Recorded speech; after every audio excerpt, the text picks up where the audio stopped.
Beijing as a focal point of international diplomacy.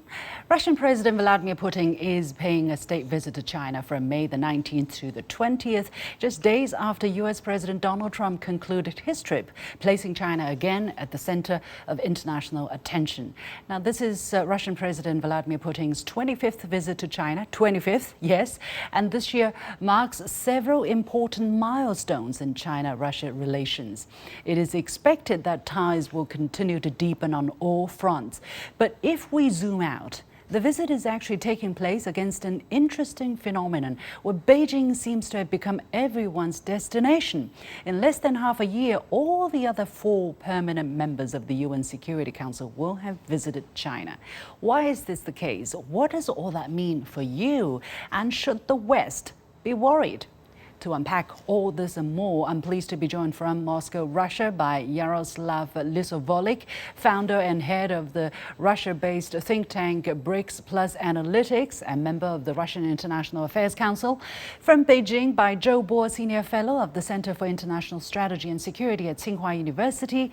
And here in the studio by Gong, professor of economics at the University of International Business and Economics. Gentlemen, the warmest welcome to all of you. Let me go to Mr. Lissovolik in Moscow. Welcome to the show back again, once again. But tell us up front, why does this visit matter? Well, this is a tremendously important visit because of the centrality and the importance of economic cooperation between the two countries. We've seen that in the past several decades, the interdependence and the intensity of trade, economic cooperation, overall broader cooperation on the international stage has consistently been increased and has improved. And so, of course, given the current state of international affairs, given the tremendous headwinds in a lot of respects, whether geopolitical or economic in terms of trade, protectionism, this is a crucial visit to further reinforce a very critical relationship that stands still strong and is stable in the face of all these challenges. Mr. Zhou Bo, how do you look at the importance of this visit, especially on the strategic and political level? Well, first of all, I think it's a business as usual, because this kind of exchange of visit was agreed in 1996. So from then on, we have seen regularized exchange of visits at the top level. But it's also more than business as usual, because with such a state visit, definitely there would be a lot of baskets to be filled, right? And what is everybody's mind is to see how much progress we can make actually on the second gas pipeline, from Russia via Mongolia to China. I think that is the biggest economic deal between the two sides. So I definitely believe this is a fruitful visit. Let's see what will be inked out. Okay, before we go into the details of what will come out of this visit, one phenomenon which I picked up, and a lot of people also noticed, is that since last December, all of the 4 other members of the permanent members of the United Nations Security Council have visited China. For instance, in December last year was French President Emmanuel Macron. In January this year, UK Prime Minister Keir Starmer visited China. In May, of course, US President Donald Trump and Russian President Vladimir Putin. And we are not even forgetting the other heads of state and heads of government who have been here, roughly in chronological order. For instance, the Republic of Korea, Ireland, Canada, Finland, Uruguay, Germany, Turkmenistan, if you consider national leader, and then Spain, Mozambique, Pakistan, Uzbekistan, and Tajikistan. So, Mr. Lissovolik, what are we seeing here? Why does Beijing seem to have become on everybody's wish list? Well, I think clearly China is becoming the center of gravity in terms of international economics, in terms of international politics. This is clearly what this is showing. I think another aspect to this is that we're seeing a reconfiguration of the world economy, of international trade, due to the shocks of higher protectionism coming from the US. And a lot of the economies that used to be dependent on the US in terms of trade, et cetera, they're looking for new markets. They're looking for ways to diversify. And of course, China is a key factor here in terms of being, the consumer, being the trade partner, a reliable trade partner. And of course, another aspect that I would single out is that China is increasingly a major source of innovation, including institutional innovation in these very unstable circumstances. I'm referring to initiatives with regard to global security, with regard to global economic cooperation, with regard to BRICS Plus, and other formats that are innovative. And clearly, China is becoming a major gravity center and major attraction center for the world economy. Mr. Zhou, how important is it for the average viewer who is watching us at this moment to see that, the world's most powerful leaders, for instance, US President Donald Trump, Russian President Vladimir Putin, is in China, and China is doing what it can to stabilize relationship with all of them? Well, I think Yaroslav has made a very good point. China now is the center of gravity. You see, as a Chinese, it would not be so modest for me to repeat that, but I think more or less the world is looking at China for all the reasons Yaroslav has mentioned. But there is another thing missing there. That is because of what the United States has been doing, people would really look up to China to see what kind of role China is going to play. I think that is one of the most important questions for China in decades to come. Yeah. So would you become a new hegemon? Would you fill in the so-called vacuum, and so on and so forth? If China would not do that, then so what is your unique role, and how would you approach different things in your Chinese way? So that is a big question, yeah. So I think the consensus is already there. As I was attending Munich Security Conference, and one of the basic conclusions is that the world is less Western, and even the West itself is less Western. So the whole region in which we live in, that is the Indo-Pacific or Asia-Pacific, whatever you call it, is actually the center of gravity. So I don't never believe that the U.S. would just come or stay in this region to contain China, as some stupid Chinese would believe. Yeah, because this is a train moving fast. They also want to catch the train that is moving fast. They would also want to have economic dividends. Mr. Gong, should the West be led by the United States, we're talking about, should they be worried, should they be concerned to see that China and Russia standing so close to each other? 25 visits, the two leaders, people don't even lost track of how many times they've met each other, and they keep talking about expanding their relationship. Right now they have there's a very long name, right? China-Russia Comprehensive Strategic Partnership of Coordination for a New Era.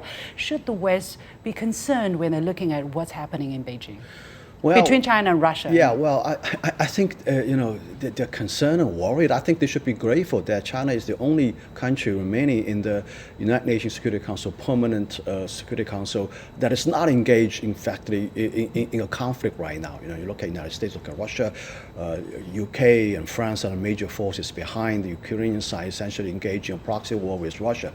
And China is the only country that is currently peaceful, and definitely can play a very important mediating role for peace everywhere.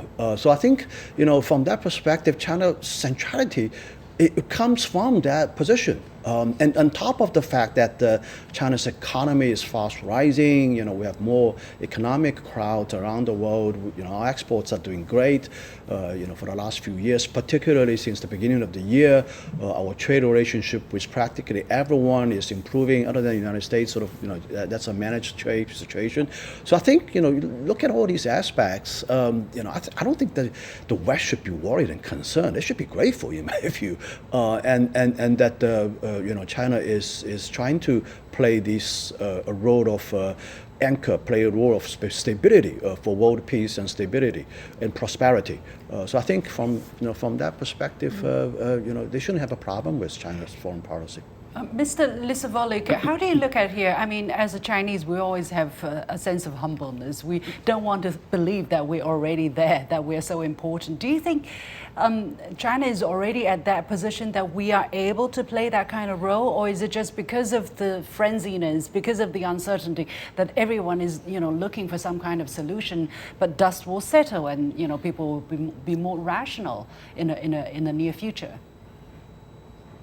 Well, I think, first of all, with regard to the China-Russia relationship, whether other countries should be worried or not, I think this is a given. And this is a given for decades by now, something that is set to continue for a long term and something that is a systemic part of the global political and economic construct.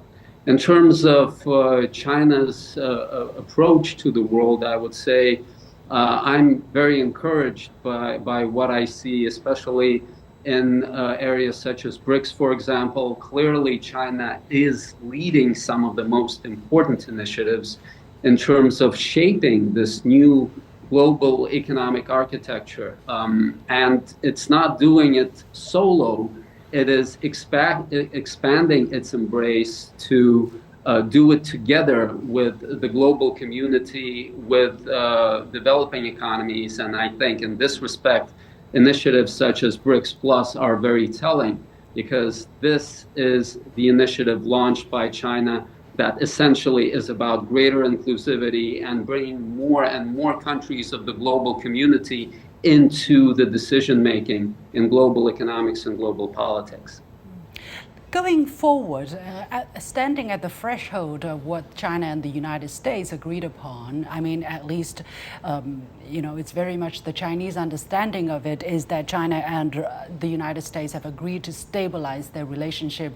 China would like to construct a constructive China-US relationship of strategic stability. The US seems to be on board, but grudgingly. So, Mr. Zhou, looking forward, given what's happening between China and the United States and between what China is doing with Russia, do you think there will be more significant changes going forward? Do you think this week is potentially a turning point in international relations? Well, a turning point in China-US relationship is that China really believes that it is equal to the United States, and this is somewhat however reluctantly agreed by the U.S. side. I say reluctantly because this is not reflected in Americans' readout. But unless the two have more or less agreed on it, China would not have mentioned it, right? So if we talk about this kind of triangle relationship, China, Russia, and the United States, I would believe that two sides are of the same length. That is, China, U.S., and China, Russia. But the other side from U.S. to Russia is certainly shorter. So so this is not a triangle of the same distance. How interesting, John. How do you look at this relationship? Is this relationship more or less settled? Are we seeing a very clear pattern going forward? Well, I would think of this way. China-Russia relationship is on a continuous path. It has been set, decade ago, more than a decade ago, and our relationship with Russia has been steadily growing. The relationship between China and the United States is under a transformation. Clearly, there's a shift or adjustment on American part for its China policy. And this mostly comes from the very top in Washington. President Trump has a quite different vision that is very quite different from the established foreign policy circle within Washington. I've been saying this a couple of times, whether President Trump's agenda with respect to China can be fully implemented to the fullest extent, maybe against the wish and thinking of a lot of the deep state government officials being engaged in basically competing or fighting, whatever you call it, so you think things with will go China back for to a long time. business as usual in terms of I think very clearly that the United States and China's relationship is not a business as usual. I mean, if you look at the the American way of characterizing this, even a little bit different from China's, they still talk about strategic stability. They still talk about on the basis of fairness and reciprocity. I think they didn't even. I think the major difference between China-U.S. relationship officially, according to this term, from China-Russia's relationship is the lack of word of partnership. On the China-U.S. side, we don't have this word, right? But even if the American side doesn't, publicly acknowledge the partnership relationship, but in fact, there is a partnership, right? Other than, of course, the competition part. So I think there might be a slight difference, but it's changing, and we certainly hope that this change will be sustainable over the long run and accelerating. But that waits to be seen. Political complexity in Washington, President Trump's ability to implement its vision fully. These are all what is done is done, right? Sometimes when you say the damage is done, but what has been seen cannot be unseen. I always like to say it this way. Finally, Mr. Lissovolik, let me come to you. How do you think this week is potentially impacting history as we go forward in terms of major power relations? Keep it within 1 minute, please. Well, for me, this visit highlights the progression of a relationship that is exemplary in many ways. It probably is going to be a benchmark for economic cooperation amongst the large, big economies going forward. So I think in that regard, it is a very crucial visit.